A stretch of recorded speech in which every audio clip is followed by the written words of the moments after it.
Vamos abrir a palavra de Deus em Gênesis, capítulo 4, versículos 17 a 24.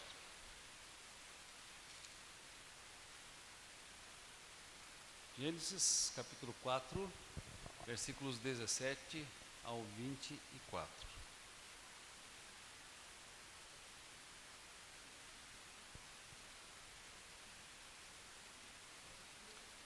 E coabitou Caim com sua mulher. Ela concebeu e deu à luz a Enoque. Caim edificou uma cidade e lhe chamou Enoque, o nome do seu filho. A Enoque nasceu-lhe Irade. Irade gerou a Meujael, Meujael a Metusael e Metusael a Lameque. Lameque tomou para si duas esposas. O nome de uma era Ada, a outra se chamava Zilá. Ada deu à luz a Jabal.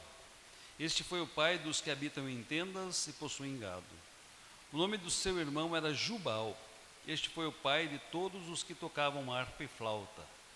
Zilá, por sua vez, deu à luz a Tubal-Caim, artífice de todo instrumento cortante, de bronze e de ferro. A irmã de Tubal-Caim foi Naamá. E disse Lameque às suas esposas, Ada e Zilá, ouvi-me, vós mulheres de Lameque. Escutai o que passo a dizer-vos. Matei um homem porque ele me feriu e um rapaz porque me pisou. 7 vezes se tornará a vingança de Caim, de Lameque, porém, 70 vezes 7. Tornou Adão a coabitar com sua mulher, e ela deu à luz um filho, a quem pôs o nome de Sete. Porque disse ela, Deus me concedeu outro descendente em lugar de Abel, que Caim matou. A Sete nasceu-lhe também um filho, o qual pôs o nome de Enos. Daí se começou a invocar o nome do Senhor. Vamos orar. Ó Deus, nós te damos graças, porque estamos na tua casa nessa noite, e porque nos é dado o privilégio de abrirmos a tua palavra, ó Deus, de lermos a tua palavra, e de buscarmos nela orientação para as nossas vidas. Obrigado porque juntos já pudemos adorar ao Senhor e expressar o quanto nós amamos ao Senhor, o quanto nós nos dedicamos, ó Deus, ao seu louvor, à sua adoração, e também o quanto nós somos gratos pelas bênçãos recebidas. Agora pedimos que o teu Espírito Santo nos ilumine para que compreendamos esse texto e aprendamos através dele. Em nome de Jesus, amém. Mantenha a Bíblia aberta, queridos, neste texto da Palavra de Deus, Gênesis 4, 17 a 24. O nosso tema de hoje é em busca de uma identidade. No dia 11 de setembro de 2001, ocorreu um atentado terrorista que atingiu o coração do capitalismo comercial dos Estados Unidos. Creio que os irmãos se lembram. 2 aviões foram lançados pelos terroristas contra as torres gêmeas do World Trade Center. Provocaram a morte de 2.753 pessoas. Essas torres, queridos, elas representavam mais do que 2 prédios. Não eram os mais altos dos Estados Unidos, mas eram um símbolo do capitalismo estadunidense. Era o coração do capitalismo comercial dos Estados Unidos. Representavam o seu poder, a sua hegemonia.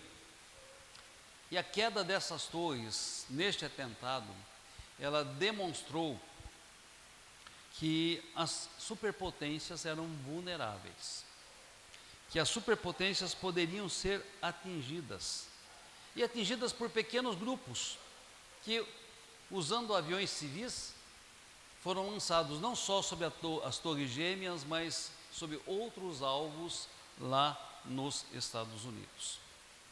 De certa forma, o ataque às torres gêmeas feriu gravemente a imagem de invulnerabilidade dos Estados Unidos. De certa forma, o ataque às torres gêmeas feriu a identidade dos Estados Unidos. E é interessante como muitos países têm símbolos da sua própria identidade. E estes símbolos estão ligados a edifícios, a construções, a torres. Haviam estas torres importantes nos Estados Unidos, assim como há torres importantes na China, no Japão, dentre outras grandes potências. E essa questão da busca de uma identidade, ela não é nova. E da busca de uma identidade relacionada a uma cidade ou uma construção, não é nova. Nós vamos observar isso lá no livro do Gênesis. Quero analisar com os irmãos, em primeiro lugar, o seguinte ponto: a busca de uma identidade terrena. Vamos recapitular um pouquinho. Qual foi a sentença de Deus a Caim, quando este pecou cometendo homicídio contra o seu irmão? A sentença de Deus a Caim está registrada no capítulo 4, versículo 12. E foi a seguinte: quando lavrares o solo, não dará ele a sua força, serás fugitivo e errante pela terra. Caim estava destinado a ter uma vida nômade, ser fugitivo e ser errante pela terra. No entanto, qual foi a sua providência assim que coabitou com a sua esposa e assim que teve o primeiro filho? Dar o nome de Enoque ao filho e construir uma cidade, dando o nome de Enoque àquela cidade. Desta forma, Caim demonstra que ele, contrariando a sentença de Deus sobre a sua vida, estava buscando uma identidade terrena. Note que Caim afirmou a Deus: é tamanho o meu castigo que já não posso suportá-lo. Eis que hoje me lanças da face da terra, e da tua presença hei de esconder-me. Serei fugitivo e errante pela terra, quem comigo se encontrar me matará. No entanto, Deus demonstrou sua misericórdia a Caim, garantindo que ele, Deus, o protegeria. E o protegeria como? Exercendo vingança contra aqueles que atentassem contra a vida de Caim. Deus diz: assim qualquer que matar Caim será vingado 7 vezes. Gênesis 4:15. E Deus colocou um sinal em Caim para que quem o encontrasse não o matasse. Não sabemos qual era este sinal que identificava Caim como alguém que não poderia ser morto por nenhuma pessoa, mas havia um sinal dele. E como nós comentamos no outro estudo, nisso nós vemos a misericórdia de Deus, nisso nós vemos a graça de Deus, porque Deus poderia eliminar Caim, Deus poderia fulminar Caim imediatamente pela sua ação de matar o seu irmão, mas Deus não o fez. Deus teve misericórdia dele, colocou uma marca nele e deu-lhe uma sentença: serás fugitivo e errante sobre a face da terra. E o texto vai nos dizer algo muito interessante. Ele vai nos dizer: retirou-se Caim da presença do Senhor. Olha que interessante, amados. Aqui se aponta uma das consequências do pecado na vida do pecador. O pecador necessariamente se afasta da presença de Deus. Por quê? Porque não há comunhão entre Deus e o pecado, entre Deus e o pecador, especialmente quando esse insiste em manter-se rebelde contra Deus, que foi o caso de Caim. Caim retirou-se da presença do Senhor. Uma das consequências do homem quando comete pecado é afastar-se daquele de quem mais necessita. E esse afastamento se dá por 2 razões. Primeiro, por temer a um Deus santo e justo. Segundo, por não conseguir se adequar em sua vida, em seu comportamento, para viver em comunhão com um Deus santo e justo. E a trajetória de Caim, ela demonstra que o seu propósito a partir de então foi objetivamente contrariar a vontade de Deus. A primeira atitude dele foi afastar-se do Senhor, fixar-se na terra de Nod, a oriente do Éden, coabitar com a sua mulher e ter um filho, Enoque. E o que Caim faz? Caim edifica uma cidade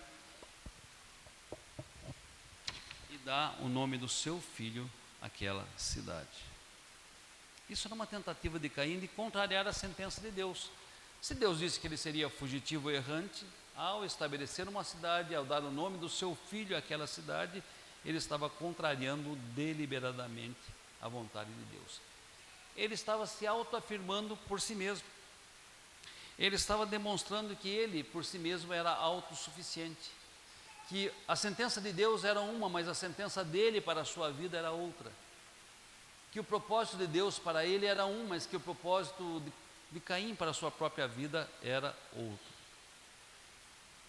E notem, meus queridos, que a semelhança de Caim, grande parte dos empreendimentos humanos nos tempos atuais são feitos para que o homem firme a sua própria identidade terrena, para que o homem torne célebre e conhecido o seu nome, para que o homem evidencie que ele não precisa de Deus. Os grandes empreendimentos humanos muitas vezes têm esse propósito, demonstrar que o homem construiu uma identidade sem Deus, que o homem construiu uma identidade por si só, que o homem é capaz de se estabelecer por si só, que o homem é capaz de ser autossuficiente. No século XIX, um filósofo chamado Friedrich Nietzsche. Nietzsche nasceu no ano 1844 e faleceu no ano de 1900. Ele afirmou o seguinte: Deus está morto. Nietzsche afirmou: Deus está morto. E essa afirmação está numa obra chamada A Gaia Ciência, obra de 1882. E o que ele queria dizer com isso? Era uma frase que representava um diagnóstico do seu tempo, um diagnóstico da sua época, um diagnóstico cultural dos seus dias. Nietzsche dizia: olha, os valores cristãos e essa crença no sobrenatural, elas perderam a força de orientar e de moldar a vida da sociedade moderna. Nietzsche achava que o avanço da ciência e o avanço da razão colocariam Deus no esquecimento, colocariam Deus no inconsciente coletivo, que os homens não precisariam mais se lembrar de Deus, apelar para Deus, crer em Deus e buscar um Deus, porque todas as explicações lhes pareciam possíveis, para essa vida, para as enfermidades, para os problemas, e estas explicações, segundo Nietzsche, deveriam ser buscadas na razão e na ciência. Para ele, a humanidade no seu tempo havia matado Deus, através da busca de explicações racionais. E se não há Deus, e se não há absolutos morais na palavra de Deus, e se não existe uma vontade que deva ser seguida e obedecida, se não existe um ser que deva ser temido, o homem perdeu todos os seus absolutos, todos os seus referenciais. Por quê? Se Nietzsche estivesse certo, o homem deveria ser um bom cidadão. Por que ele deveria obedecer às leis? Por que ele deveria conviver com o seu semelhante pacificamente? Ora, se não existe Deus, não existe o que é certo, não existe o que é errado, não existe bênção, não existe maldição, não existe salvação, não existe condenação. Então, para Nietzsche, a ideia de Deus morreu, fazia morrer também os valores morais, os valores éticos e os valores universais. Segundo Nietzsche, não existem verdades pré-definidas e pré-estabelecidas, e então o homem poderia fazer o que bem entendesse. Note que isso no século XIX, mas se eu e vocês fizermos uma comparação entre Nietzsche e Caim, nós vamos perceber que os dois tinham o mesmo princípio. Eles estavam tentando matar a Deus. Caim, quando, em vez de ser fugitivo e nômade, construiu uma cidade e deu o nome do seu filho a essa cidade, ele estava dizendo: olha, Deus e a sua vontade e a sua sentença, para mim não tem importância nenhuma. Deus e os seus absolutos morais, para mim, são irrelevantes. Eu, Caim, faço o que eu quero da minha vida. Eu, Caim, tomo as minhas decisões. Eu, Caim, construo o meu futuro. Eu, Caim, sou autossuficiente e eu não dependo de Deus. Caim estava dizendo: olha, o meu futuro, a minha vida, se correrei perigo ou não, isso não está nas mãos de Deus, está exclusivamente nas minhas mãos. Notaram que há séculos que separam Caim de Nietzsche, mas que os dois são orientados pelos mesmos princípios? Matar a ideia de um Deus, matar a ideia de absolutos morais, matar a ideia de que existe uma regra universal que deva ser obedecida por todos, matar a ideia de que o homem pode ser condenado ou justificado aqui sob a face da terra. E aí vem uma consideração que nós devemos fazer. Não nos assemelhamos, graças a Deus, nem a Caim e nem a Nietzsche. Mas, meus queridos, a pergunta é: o quanto nós em nossos caminhos reconhecemos a Deus?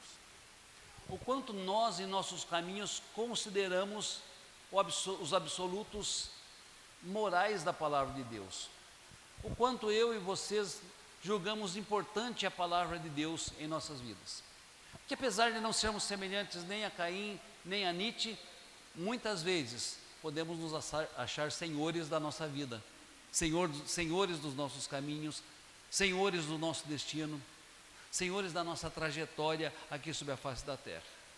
Tem uma exortação muito bonita em Provérbios 3, 5 a 7. Provérbios 3, 5 a 7, e essa exortação, ela mostra muito bem como deve ser a nossa vida diante de Deus. Diz assim, Provérbios capítulo 3, versículos 5 a 7. Confia no Senhor de todo o teu coração, e não te estribes no teu próprio entendimento. Reconhece em todos os teus caminhos, e Ele endireitará as tuas veredas. Não seja sábio aos teus próprios olhos, teme ao Senhor e aparta-te do mal. Será isso saúde para o teu corpo e refrigério para os teus ossos. Mas alguém pode dizer: pastor, o estudo hoje não era sobre Lameque? Calma que nós já estamos chegando em Lameque. Quem foi Lameque? Um dos descendentes de Caim. E o que nós observamos em Lameque, um dos descendentes de Caim? Um gradativo distanciamento de Deus e um avanço gradativo da desobediência. Se os irmãos analisarem esse texto, vão perceber que esse afastamento e essa desobediência vão crescendo em intensidade. Algumas genealogias aqui são só citadas. Nós não vamos fazer estudos biográficos sobre esses personagens, porque não há referência nenhuma sobre eles. O próximo personagem que a Bíblia traz alguma referência é Lameque, por isso nós escolhemos Lameque para o nosso estudo. Lameque é a 6ª geração após Caim. Considerando que as pessoas viviam muito tempo naquela época, é considerável que alguns séculos tenham se passado até chegar à 6ª geração, a geração de Lameque. Lameque é filho de Metusael. E olhem, irmãos, as atitudes de Lameque demonstram esse gradativo avanço da desobediência, esse gradativo avanço do distanciamento de Deus. Vamos observar isso neste texto.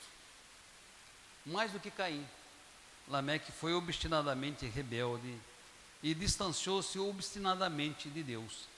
Um abismo chamando outro abismo. Vejam que no versículo 19, o texto nos diz que Lameque tomou para si 2 esposas.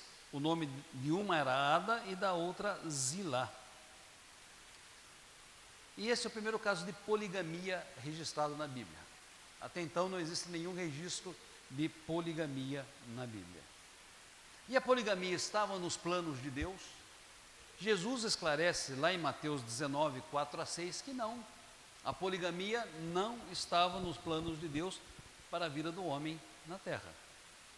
A união estabelecida por Deus, conforme Jesus, é monogâmica, ou seja, com uma só mulher, e é indissolúvel, ou seja, até que a morte os separe. É assim que é a união estabelecida por Deus, conforme o livro de Mateus 19, 4 a 6 e conforme o próprio livro de Gênesis. Confira, os irmãos, Mateus 19, 4 a 6. Diz assim o texto: Não tendes lido que o Criador, desde o princípio, os fez homem e mulher, e que disse: Por esta causa deixará o homem pai e mãe, e se unirá à sua mulher, tornando os dois numa só carne, de modo que já não são os dois, porém uma só carne. Portanto, que Deus ajuntou, não separe o homem. Então, a poligamia, embora existente, a poligamia, embora praticada, inclusive por muitos patriarcas, ela nunca esteve no propósito original de Deus. E se os irmãos acompanharem as poligamias existentes e descritas na Bíblia, vão perceber que na maioria dos casos elas trouxeram consequências danosas para aqueles que se entregaram a ela. Mas há outras evidências do progressivo distanciamento e da desobediência aos absolutos da palavra de Deus. Notem que Lameque, ele age com extrema crueldade para com aqueles que lhe fizeram mal, mostrando que não havia equivalência entre a culpa e a retribuição, ou a culpa e a aplicação da justiça. E ele compõe um poema ou uma música. Note que cantar a sua violência, ou exaltar a sua violência numa música, é uma evidente inexistência de valores morais. Quando músicas são compostas e quando se canta através dessas músicas a violência, quem as compõe, quem as canta, está evidentemente dizendo: eu não estou nem aí para os valores morais, eu não estou nem aí para aquilo que é certo ou para aquilo que é errado. Olha a musiquinha que Lameque criou e cantou para suas esposas: matei um homem porque me feriu e um rapaz porque me pisou. Então note, se existisse a lei de talião, a lei de talião dizia olho por olho, dente por dente, mão por mão, pé por pé. A gente acha radical essa lei, não acha? Mas essa lei estabelecia uma relação entre a ofensa e a retribuição, entre a ofensa e a prática da justiça. Se alguém lhe causou mal um olho, você tem, pela justiça, o direito de esperar que se faça o mesmo com ele. Se alguém lhe fez mal e lhe tirou um dente, você tem todo o direito de esperar que a justiça faça o mesmo com ele. Importante, a lei de talião não era aplicada pela própria pessoa, era aplicada pela justiça, pelos juízes. Agora, Lameque inverte completamente essa ordem. E ele diz: olha, matei um homem porque me feriu. Está muito além o que ele fez do que aquilo que ele sofreu. E matei um jovem porque me pisou.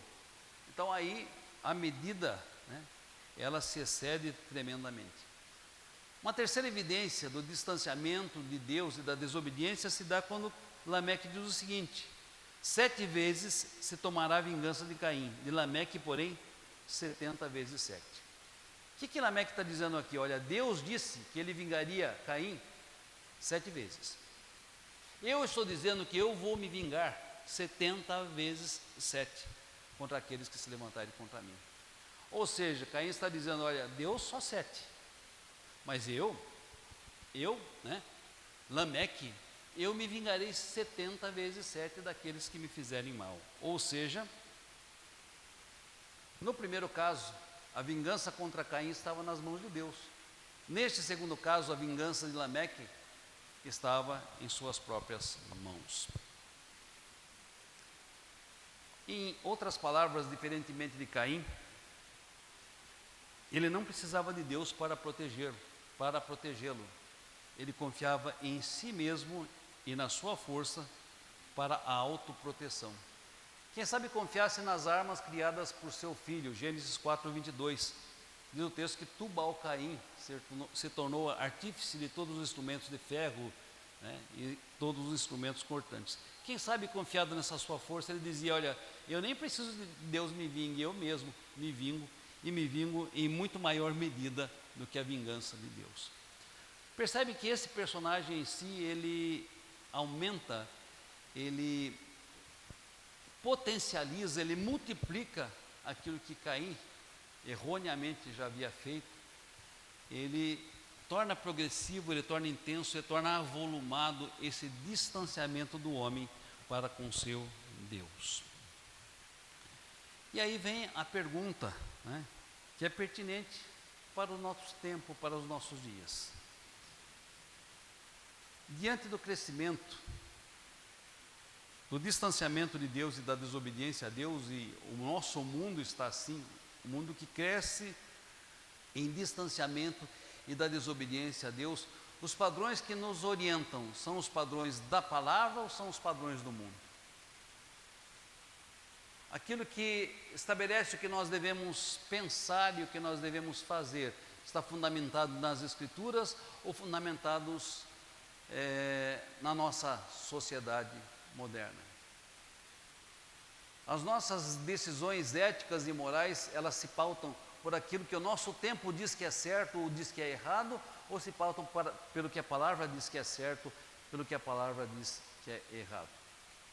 Então essa reflexão tem que ser feita nos nossos dias, porque a nossa sociedade também se afasta gradativamente e progressivamente de Deus. A nossa sociedade cresce progressivamente na desobediência a Deus. Mas o quanto dessa sociedade nos influencia? O quanto dessa sociedade nos forma? O quanto dessa sociedade nos molda? O apóstolo Paulo aos Romanos, ele diz o seguinte: não vos conformeis com este século. Algumas versões dizem: não vos conformeis com este mundo, mas transformai-vos pela renovação da vossa mente, para que experimenteis qual seja a boa, perfeita e agradável vontade de Deus. E quanto a nós, em quem confiamos? Em carros, em cavalos ou no Senhor? Terceiro ponto, queridos: a graça comum em meio à degradação humana. Então, nós estudamos 3 pontos aqui. Primeiro, a busca de uma identidade terrena. Segundo, o avanço do distanciamento e da desobediência a Deus. Terceiro, a graça comum em meio à degradação humana. O que é a graça comum?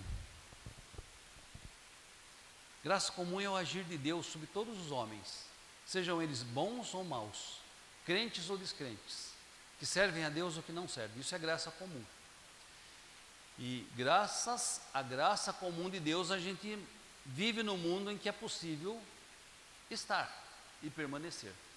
Porque não fosse a graça de Deus, nossa convivência social seria insustentável. Os nossos relacionamentos sociais seriam insustentáveis. Os homens teriam se devorado a si mesmos, não fosse a graça comum de Deus. Mas quais as evidências da graça comum nesse texto que nós lemos? Versículo 20.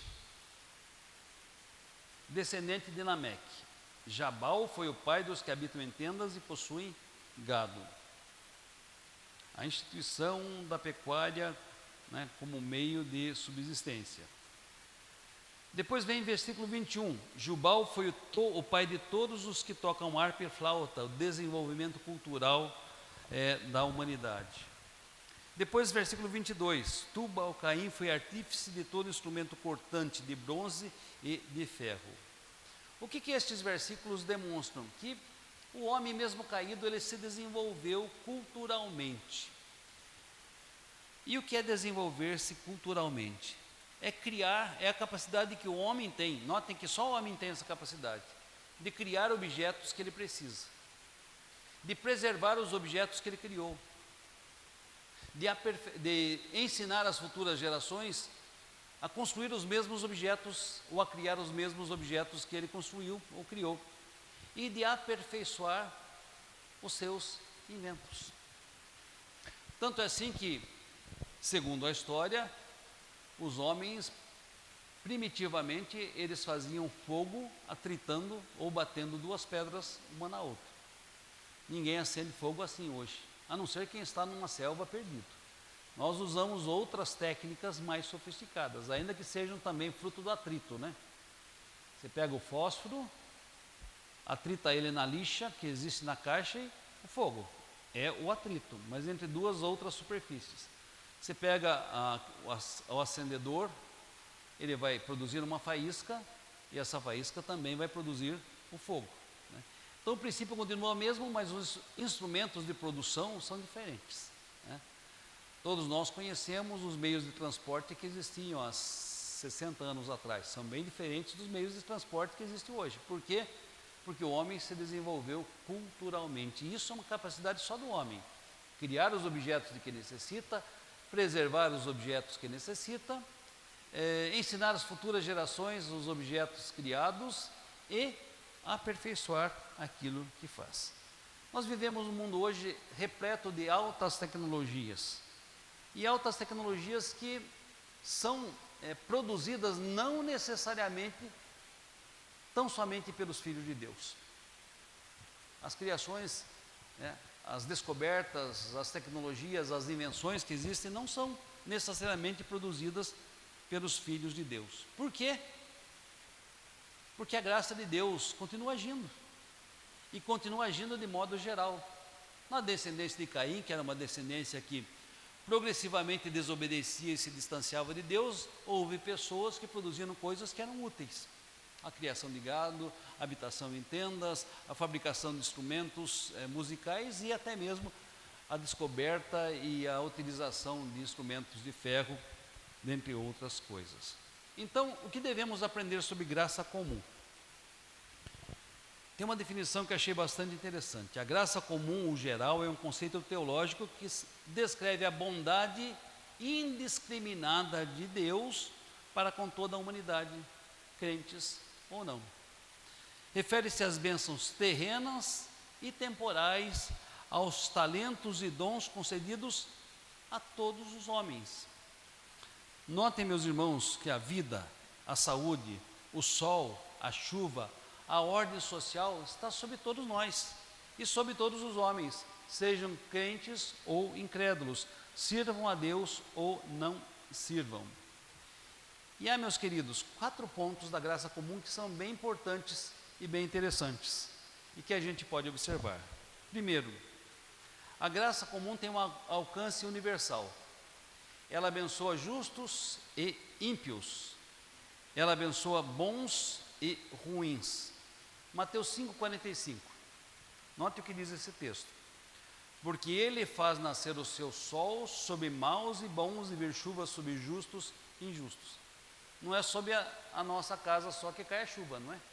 Ela cai sobre a casa de todas as pessoas, inclusive sobre a casa dos ímpios, maus, réprobos, desobedientes, pessoas que ofendem a Deus com seus comportamentos.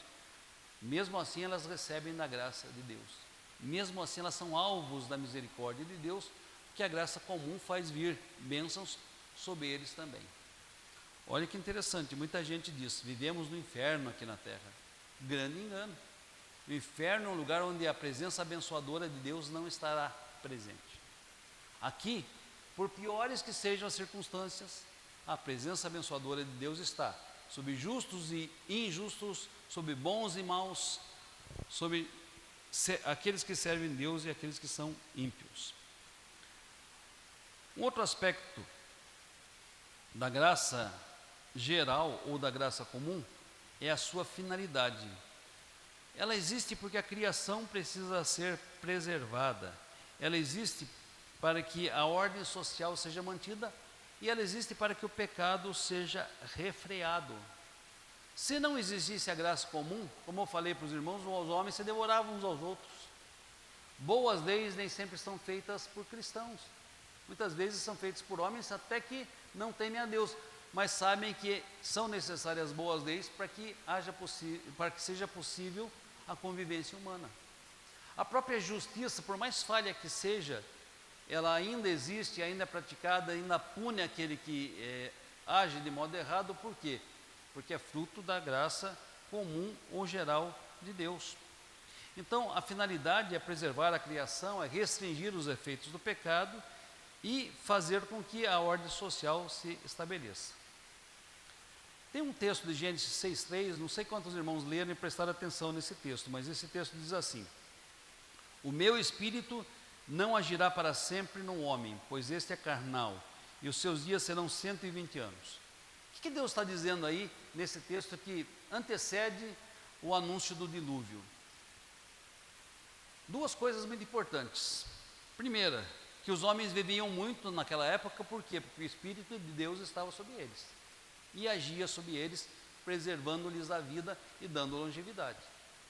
O que esse texto está dizendo? Que Deus não agiria com seu Espírito fazendo isso mais. Por quê?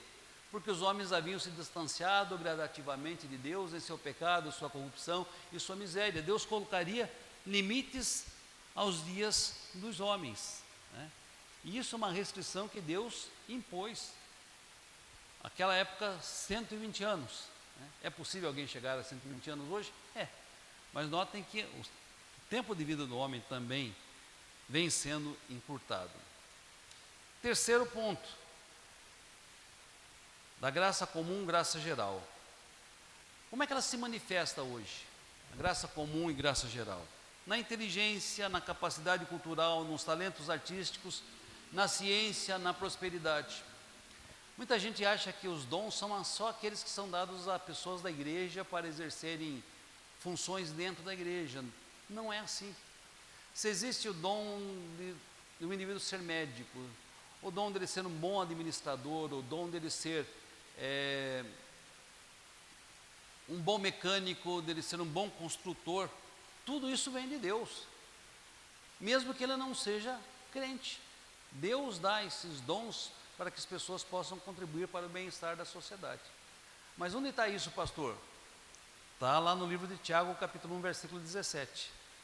Toda boa dádiva e todo dom perfeito são lá do alto, descendo do Pai das luzes, em quem não pode existir variação, sombra de mudança. Notem, toda boa dádiva e todo dom perfeito são lá do alto, descendo do Pai das luzes, em quem não pode existir variação ou sombra de mudança. Se Deus não desse dons aos homens, né, eles não conseguiriam fazer o que fazem com perícia, com técnica, com capacidade, não conseguiriam ter as realizações que têm.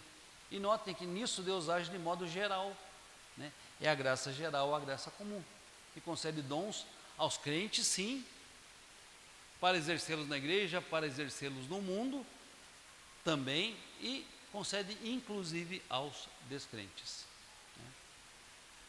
E quarta, última coisa, qual a diferença da graça especial e da graça comum ou da graça geral? A graça comum não salva, mas melhora a vida na terra. Já a graça salvadora ou a graça especial, ela muda a nossa vida, ela nos regenera, ela nos faz novas criaturas. Então existem pessoas que são alcançadas com a graça comum e também com a graça especial e salvadora.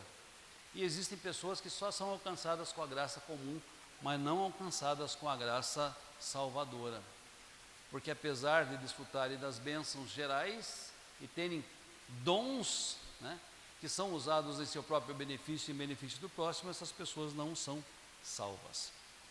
João Calvino, um teólogo reformado, diz o seguinte: se reconhecemos que o Espírito de Deus é a única fonte da verdade, não desprezaremos a verdade onde quer que ela apareça, a menos que queiramos insultar o próprio Deus. Aqueles que escreveram sobre política, economia, artes e ciências, se escreveram coisas corretas, foram ajudados por Deus. Calvino está dizendo, toda boa dádiva provém de Deus, o Pai das luzes, onde não há variação, onde não há sombra de mudança. A graça de Deus age sobre o homem e agirá sobre o homem até o último tempo. O inferno será um lugar onde a graça geral ou a graça comum não se fará presente, né, e não agirá. Por enquanto estamos nós, meu Deus, gracioso e misericordioso. Concluindo, irmãos, se nós pegarmos o livro de Gênesis, capítulo 11 e capítulo 12, existe um contraste bem interessante. Os dois são contrários um do outro. O que nós observamos no capítulo 11, versículos 1 a 9? Nós observamos que os homens se reuniram numa planície, a planície de Sinear. Eles entraram num acordo, porque falavam a mesma língua, e decidiram construir uma torre que chegasse aos céus. Qual era o objetivo dessa construção de uma torre que chegasse aos céus? Tornar célebre e conhecido o nosso nome, para que não nos espalhemos sobre a face da terra. Essa construção chegou ao final? Não. Deus confundiu a linguagem dos homens e a Torre de Babel não foi concluída. Note que aqui está a busca do homem pela sua identidade terrena, por tornar conhecido, célebre, famoso o seu nome. Aqui está a busca do homem pela sua autossuficiência. Uma autossuficiência onde a ideia de Deus é descartada. Agora, se essa iniciativa não deu certo, observe a iniciativa que está no livro de Gênesis, capítulo 12, versículos 1 a 3.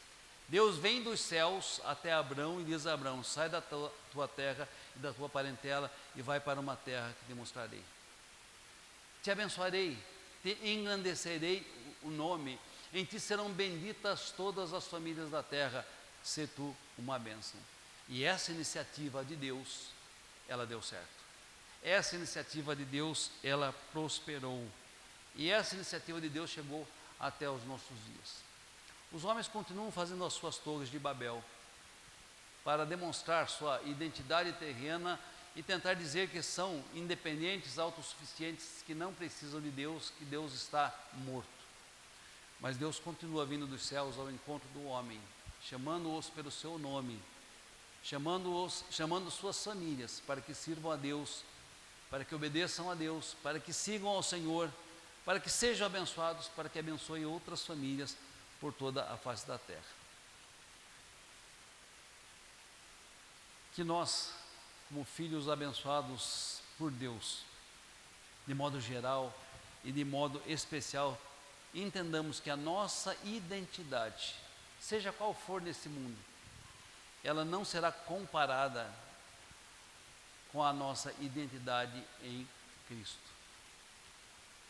Por melhor que seja o nosso nome, por melhor que seja o nosso sobrenome, por melhor que seja a nossa história, nada vai se comparar ao seguinte título: Filho de Deus.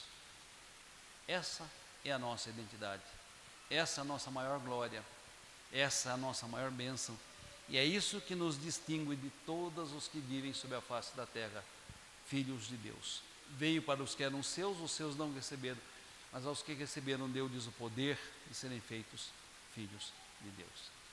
Que nós, como filhos de Deus, glorifiquemos ao nosso Pai que está nos céus. Amém?